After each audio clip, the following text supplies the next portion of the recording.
मैं doctor GDS Bagga, assistant professor commerce, CLC government college Dhamda, district Durg, Chhattisgarh. मैं BCom भाग 3 इकाई 3 के अवशोषण लागत और सीमांत लागत के संदर्भ में मैं अपने लेक्चर प्रस्तुत कर रहा हूँ।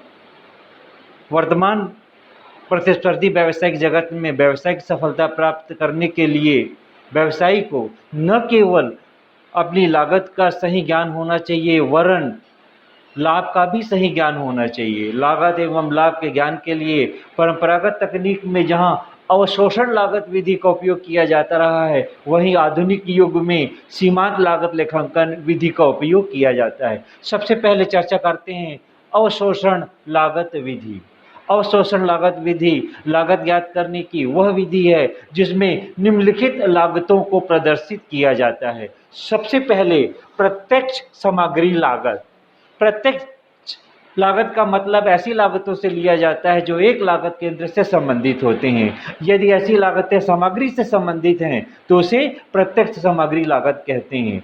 दूसरी लागत है प्रत्यक्ष श्रम लागत। इसका तात्पर्य है कि सामग्री को एक निश्चित स्वरूप देने के लिए श्रम में जो व्यय किया जाता है वह व्यय प्रत्यक्ष श्रम कहलाता है। सामग्री और श्रम के अलावा वे सारे व्यय जो एक लागत केंद्र से संबंधित होते हैं उनको अन्य प्रत्यक्ष व्यय के नाम से जाना जाता है। इन तीनों अप्रत्यक्ष व्ययों का योग मूल लागत के नाम से जाना जाता है। इस मूल लागत में जो महत्वपूर्ण व्यय शामिल किया जाता है वह है कारखाना ऊपरी व्यय का। कारखाना ऊपरी व्यय का तात्पर्य ऐसे व्यय से लिया जाता है जो कारखाने में वस्तु को निर्मित करने के लिए किया जाता है। यदि वस्तु की मूल लागत में उसके कारखाना ऊपरी व्यय को जोड़ दिया जाए तो मिलने वाला योग कारखाना लागत के नाम से जाना जाता है। इस कारखाना लागत में शामिल होने वाला एक महत्वपूर्ण लागत प्रशासनिक ऊपरी व्यय माना जाता है। प्रशासनिक ऊपरी व्यय का तात्पर्य ऐसे व्ययों से लिया जाता है जो किसी संस्था के प्रशासन को सुव्यवस्थित ढंग से संचालित करने के लिए किया जाता है। यदि वस्तु की कारखाना लागत में उसके प्रशासनिक ऊपरी व्ययों को जोड़ दिया जाए तो मिलने वाला योग उत्पादन लागत के नाम से जाना जाता है। जब वस्तु का उत्पादन हो जाता है तो उत्पादित वस्तु को उत्पादित स्थान से उपभोक्ता तक पहुंचाने के लिए जो खर्च किया जाता है वह खर्च वितरण ऊपरी व्यय के नाम से जाना जाता है। और आज के स्पर्धी युग में अपनी वस्तु को बेचने के लिए जो सबसे महत्वपूर्ण खर्च माना गया है वह है विक्रय व्यय। यदि वस्तु की उत्पादन लागत में विक्रय और वितरण व्यय को शामिल कर लिया जाए तो मिलने वाला योग कुल लागत के नाम से जाना जाता है। इस कुल लागत में की तुलना विक्रय मूल्य से की जाती है। यदि विक्रय मूल्य की राशि कुल लागत से अधिक है तो वह अधिक लाभ के नाम से जाना जाता है, किंतु यदि विक्रय मूल्य लागत से कम है तो वह कमी हानि के नाम से जानी जाती है। इस प्रकार अवशोषण लागत विधि में उन सारे व्ययों को लिखा जाता है जो वस्तु को उत्पादन से संबंधित होते हैं। ये व्यय मूल लागत से संबंधित हो सकते हैं, कारखाना ऊपरी व्यय से संबंधित हो सकते हैं, प्रशासनिक ऊपरी व्यय से संबंधित हो सकते हैं या विक्रय एवं वितरण ऊपरी व्यय से संबंधित हो सकते हैं। इस अवशोषण लागत प्रक्रिया के सकारात्मक और नकारात्मक पहलुओं को यदि हम पॉइंट आउट करना चाहें तो सकारात्मक पहलुओं में नजर आता है कि अवशोषण लागत में उन सारे व्ययों को लिखा जाता है जो वस्तु के उत्पादित करने के लिए किए जाते हैं, जिसके कारण अवशोषण लागत में वस्तु की सही लागत ज्ञात होती है और यह सही लागत वस्तु के विक्रय मूल्य के निर्धारण में भी सहायक होती है। अवशोषण लागत का एक सकारात्मक पहलू यह भी है कि वह प्रबंधक के दायित्वों के निर्धारण में भी सहायक होता है। यदि अवशोषण लागत के नकारात्मक पहलुओं पर नजर डालें तो अवशोषण लागत की सबसे बड़ी नकारात्मक पहलू है प्रति इकाई लागत में उत्पादन की मात्रा में होने वाले परिवर्तन से परिवर्तित होना। अर्थात जैसे जैसे उत्पादन की मात्रा में परिवर्तन होता जाता है वैसे वैसे प्रति इकाई लागत भी परिवर्तित हो जाती है, जिसके कारण अवशोषण लागत विधि में प्रबंधकीय निर्णय लेने में अनेक कठिनाइयों का सामना करना पड़ता है। हम लोग प्रभावशील बजट का निर्माण नहीं कर सकते। इन नकारात्मक पहलुओं को देखते हुए आधुनिक युग में लागतों को लेखांकित करने के लिए एक दूसरी विधि का उपयोग किया जाता है और इस दूसरी विधि का नाम है सीमांत लागत लेखांकन।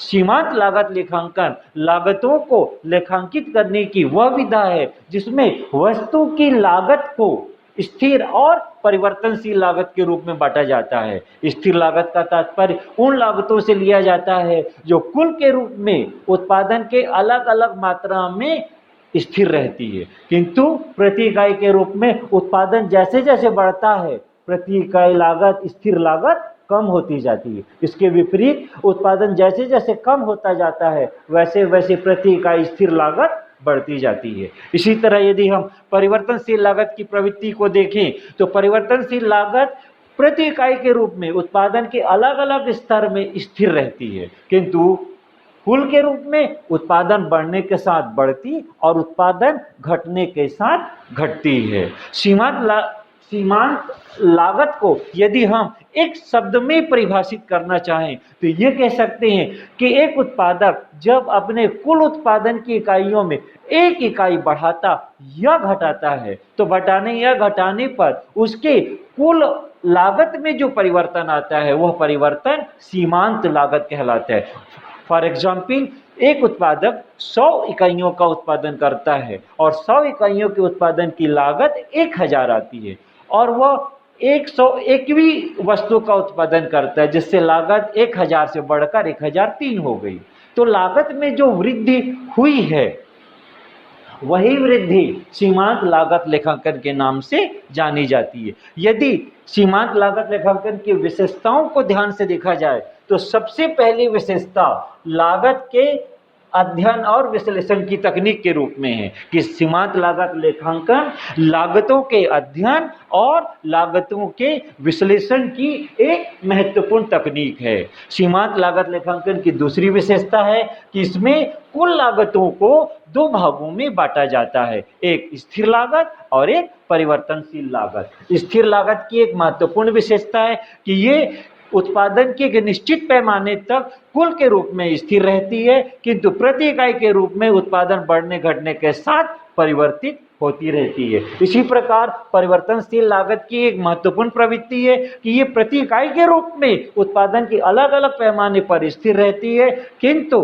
कुल के रूप में उत्पादन बढ़ने से बढ़ती और उत्पादन घटने से घटती है। यदि सीमांत लागत लेखांकन की और विशेषताओं का अध्ययन करना चाहें तो हमें ज्ञात होता है कि इसमें निर्मित और अर्धनिर्मित वस्तु का मूल्यांकन सीमांत लागत के आधार पर किया जाता है। सीमांत लागत लेखांकन की एक महत्वपूर्ण विशेषता यह भी है कि इसमें वस्तु के मूल्य का निर्धारण सीमांत लागत के आधार पर किया जाता है और इसमें जो लाभ का निर्धारण होता है सीमांत लागत लेखांकन में, लाभ के निर्धारण के लिए अंशदान और सीमांत लागत दोनों को ध्यान में रखा जाता है। यदि सीमांत लागत लेखांकन की कुछ मान्यताओं के ऊपर नजर डालना चाहें तो वे मान्यताएं प्रमुख रूप से हैं कि सीमांत लागत लेखांकन में उन सारे व्ययों को शामिल किया जाता है जो वस्तु को उत्पादित करने के लिए किए जाते हैं। ये व्यय स्थिर या परिवर्तनशील के रूप में होते हैं और सीमांत लागत लेखांकन की यह भी मान्यता है कि स्थिर लागत कुल के रूप में स्थिर रहती है किंतु प्रति इकाई के रूप में परिवर्तित होती रहती है। इसी प्रकार परिवर्तनशील लागत के संबंध में सीमांत लागत लेखांकन की यह मान्यता है कि ये प्रति इकाई के रूप में स्थिर रहती है किंतु कुल के रूप में उत्पादन बढ़ने के साथ बढ़ती और घटने के साथ घटती है। और विक्रय मूल्य के संबंध में सीमांत लागत लेखांकन में यह मान्यता है कि अलग अलग स्तरों में भी विक्रय मूल्य स्थिर रहता है। हमने अवशोषण लागत और सीमांत लागत लेखांकन दोनों विधियों का अध्ययन किया। अब हम इनमें अंतर के महत्वपूर्ण बिंदुओं पर नजर करते हैं। सबसे पहला अंतर का आधार है लागत के अंग। अवशोषण लागत में लागत के 3 अंग होते हैं, 1 कारखाना लागत, 2 प्रशासनिक लागत, 3 विक्रय एवं वितरण ऊपरी व्यय। यदि सीमांत लागत लेखांकन में लागत के अंगों को 2 भागों में बांट सकती है, एक स्थिर लागत और एक परिवर्तनशील लागत। दूसरा अंतर अवशोषण लागत और सीमांत लागत लेखांकन में है लाभ की गणना। अवशोषण लागत में लाभ की गणना के लिए विक्रय आगम में कुल लागत को घटाया जाता है, जबकि सीमांत लागत लेखांकन में लाभ की गणना के लिए विक्रय आगम में सबसे पहले सीमांत लागत को घटाते हैं ताकि अंशदान ज्ञात हो सके, और उसके बाद उसमें स्थिर लागत को घटाया जाता है ताकि लाभ की गणना की जा सके। कुल लागत एक तीसरा अंतर अवशोषण लागत और सीमांत लागत में आधार है कुल लागत। अवशोषण लागत में उन सारे व्ययों को शामिल किया जाता है जो वस्तु के उत्पादन से संबंधित होती हैं, जबकि सीमांत लागत लेखांकन में केवल उन्हीं व्ययों को शामिल किया जाता है जो उत्पादन से संबंधित होती हैं। एक महत्वपूर्ण अंतर प्रबंधकीय निर्णय लेने का आधार है। अवशोषण लागत में प्रबंधकीय निर्णय लेने का आधार कुल लाभ होता है, जबकि सीमांत लागत लेखांकन में प्रबंधकीय निर्णय लेने का आधार सीमांत लागत लेखांकन और लाभ मात्रा अनुपात होता है। इस प्रकार अवशोषण लागत विधि एवं सीमांत लागत लेखांकन विधि दोनों ही लागतों को लेखांकन की विधि है। फर्क इतना है कि अवशोषण लागत विधि लागतों को लेखांकित की परंपरागत विधि है, जबकि सीमांत लागत लेखांकन विधि वर्तमान समय में आधुनिक विधियों में शामिल की जाती है। इसका दूसरा भाग मैं अपने दूसरे वीडियो में प्रस्तुत करूंगा कि किस तरह गणना की जाती है। धन्यवाद।